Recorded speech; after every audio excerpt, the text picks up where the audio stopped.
वैद्य यांनी आपल्या भाच्यांना दिलेल्या आहेत। दृश्य आहेत जयजयवंती देशपांडे यांच्या निवासस्थानाबाहेरची। भाऊबीजेनिमित्त ठाकरे बंधू पुन्हा एकदा एकत्र आलेत। स्नेहभोजनाचा कार्यक्रम आयोजित करण्यात आलेला आहे आणि इथेच भाऊबीजेचा सोहळा देखील रंगणार आहे। गेल्या 3.5 महिन्यात ठाकरे बंधू नवव्यांदा आपल्याला एकाच फ्रेममध्ये पाहायला मिळतायत, एकत्र येतायत, गाठी भेटी घेतात। कधी निमित्त होतं वाढदिवसाचं, कधी मराठी भाषेच्या मुद्द्याचं, कधी गणपतीचं, तर कधी दिवाळीचं। या सगळ्याच्या निमित्तानं सातत्यानं एकत्र येणारे ठाकरे बंधू हे राजकीय वर्तुळासह मराठी माणसाचं, मुंबईतल्या मराठी माणसाचं लक्ष खास करून वेधून घेतायत। अनेकदा मराठी माणसानं ही भावना व्यक्त केलेली होती की राज ठाकरे आणि उद्धव ठाकरे यांची ताकद एकत्र आली पाहिजे। अख्ख्या राजकारणाचा नकाशा ते दोघं जण बदलू शकतात आणि या सगळ्याच्या निमित्तानं आता हे चित्र, ही आशा, ही अपेक्षा पूर्ण होताना आपल्याला दिसतेय। हे दोन्ही ठाकरे बंधू एकत्र येताना दिसतायत।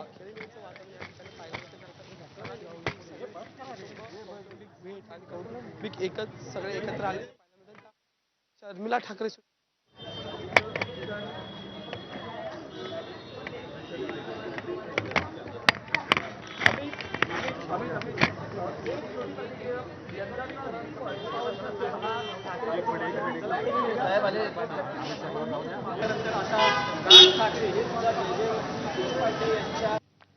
तर जयजयवंती यांच्या घरी ठाकरे बंधू दाखल झालेले आहेत। ठाकरे बंधू भाऊबीजेच्या निमित्तानं एकत्र आलेले आहेत।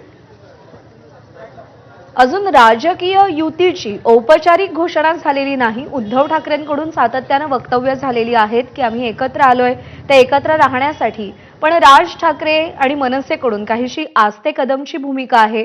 कोणतेही थेट वक्तव्य केलं जात नाहीये, कोणतीही ठोस भूमिका घेतली जात नाहीये।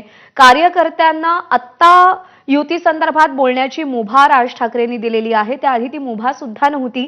त्यामुळे आता राजकीय पावलं नेमकी हे ठाकरे बंधू एकत्रितरित्या काय टाकणार, कशी टाकणार याकडे देखील सगळ्यांचं लक्ष असेल। सध्या तरी कौटुंबिक सोहळ्यांमध्ये हे ठाकरे बंधू एकत्र येताना आपल्याला दिसतायत। केवळ हे दोघं भाऊ एकत्र येत नाहीयेत, तर अख्खं कुटुंब एकत्र येतंय, सपत्नीक एकत्र येतायत, त्यासोबतच त्यांची मुलं सुद्धा एकत्र येताना आपल्याला दिसतायत। आदित्य ठाकरे, तेजस ठाकरे, अमित ठाकरे हे सातत्यानं एकत्र दिसतायत। अजय माने आपले प्रतिनिधी आपल्याला अधिक अपडेट देतील। अजय, आपण जर पाहिलं तर आता संपूर्ण ठाकरे कुटुंब जे ते राज ठाकरे यांच्या बहिणीच्या घरी म्हणजे जयजयवंती ठाकरे देशपांडे यांच्या निवासस्थानी दाखल झालेले पाहायला मिळतात। हा सगळा तापा आणि ही इमारतीची दृश्य आपण सगळ्यांना दाखवतो। विशेष म्हणजे याच इमारतीच्या 13व्या मजल्यावर जे ते जयजयवंती ठाकरे देशपांडे जे ते वास्तव्यास आहे आणि या ठिकाणी राज ठाकरे म्हणजे मनसे अध्यक्ष राज ठाकरे पोहोचलेले, ठाकरेंच्या शिवसेनेचे प्रमुख उद्धव ठाकरे पोहोचलेले आणि हे दोन्हीही बंधू सहकुटुंब या ठिकाणी दाखल झालेले पाहायला मिळतात।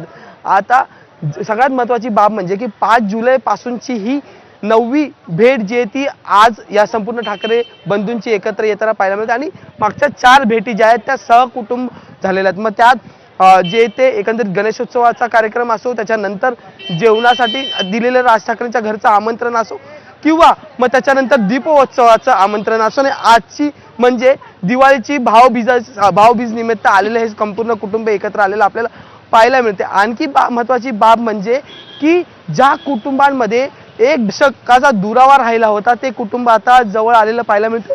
नक्कीच ह्याला राजकीय वलय आहे, कारण की आगामी काळात होणाऱ्या स्थानिक स्वराज्य संस्थांच्या निवडणुका आहेत। ठाकरे बंधू एकत्र निवडणुका लढणार अशा चर्चा आहेत आणि त्या चर्चा सुरू असताना ही सगळी मंडळी एकत्र येते। अद्याप युतीची अधिकृत घोषणा जी आहे ती झालेली नाही, पण युतीची घोषणा होण्यापूर्वी ही 9वी भेट आणि ती ही ठाकरे बंधूंची आणि आता फक्त बंधू जवळ नाही आलेले तर सहकुटुंब ही मंडळी जी आहे ती चर्चा सण उत्सव, दीपोत्सव असो, गणेश चतुर्थी असो किंवा मग वाढदिवस असो हे साजरे करताना पाहायला मिळतात। त्यामुळे जे बंधू एक दशक संपूर्ण एकमेकांशी संपर्कात नव्हते, जे कुटुंब एक दशक दुरावात होतं, ते कुटुंब मागच्या 4 महिन्यात 9 वेळा जे ते एकत्र भेटताना आपल्याला पाहायला मिळाले। 4 वेळा तर सहकुटुंब जे आहेत त्या भेटीगाठी झालेल्या आपल्याला पाहायला मिळाले। त्यामुळे ह्या राजकीय चर्चा त्यासोबतच कौटुंबिक सोहळे, सणाचं कारण आणि आजची दिवाळी, आनंदाची दिवाळी, सणाची दिवाळी आणि नात्यांचा गोडवा जो आहे तो आता जवळ येताना पाहायला मिळते। आता जर महत्त्वाची बाब म्हटली तर या आजच्या भेटीत भाऊबीज होईल, आनंद उत्सव साजरा केला जाईल, दिवाळी साजरी केली जाईल. पण ह्याच्यानंतर इथून निघाल्यावर राज ठाकरे आणि उद्धव ठाकरे शिवतीर्थावर जाणार का हे सुद्धा पाहणं महत्त्वाचं ठरणार. आणि जर मग शिवतीर्थावर राज उद्धव वापस भेटले तर मग राजकीय चर्चा नेमक्या काय रंगणार. कारण की आता निवडणुकीपूर्वी ज्या मतदार यादींच्या मुद्द्यावर हे बंधू थेट एकत्र येऊन आक्रमकरित्या भूमिका मांडताना पाहायला मिळाल.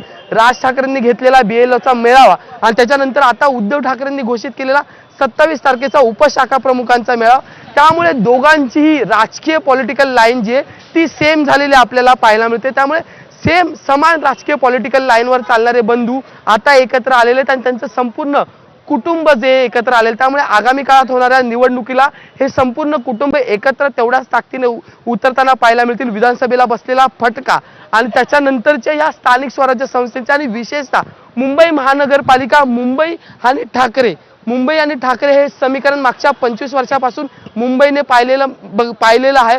सतत मुंबई महानगरपालिकेवर शिवसेनेचा भगवा फडकलेला आहे. पण 2022ला ज्यावेळेस नगरसेवकांची टर्म संपली त्यावेळेसच शिवसेनेत फूट पडली होती आणि पुन्हा एकदा शिवसेना काबीज करण्याचा प्रयत्न असणार आणि त्या शिवसेना काबीज करताना आपल्या बंधूची साथ घेऊन जो आहे ते आता उद्धव ठाकरे आणि राज ठाकरे समोर जाणार का हे सुद्धा पाहणं महत्त्वाचं ठरणार आहे. खरं तर युतीच्या चर्चा सतत आहेत, त्याच्यावर राजकारण रंगते, त्याच्यावर टीकास्त्र होते.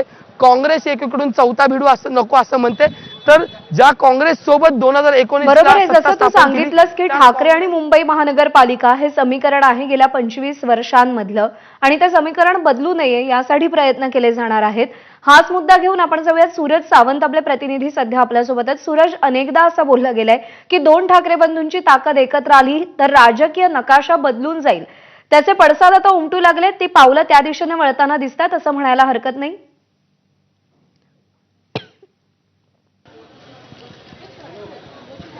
नक्कीच प्रज्ञा, ज्या पद्धतीने दोन ठाकरे हे एकत्र येऊन आपली व्यूहरचना करताना पाहायला मिळत आहेत, त्यामुळे नुसते सोबतचेच नाही तर विरोधक ह्यांच्याकडनं देखील आता टीका टिप्पणी होताना पाहायला मिळालेली आहे. नक्कीच दोन्ही ठाकरे एकत्र येण्याचा परिणाम हा मुंबई महानगरपालिकेच्या निवडणुकांमध्ये पाहायला मिळालेला आहे.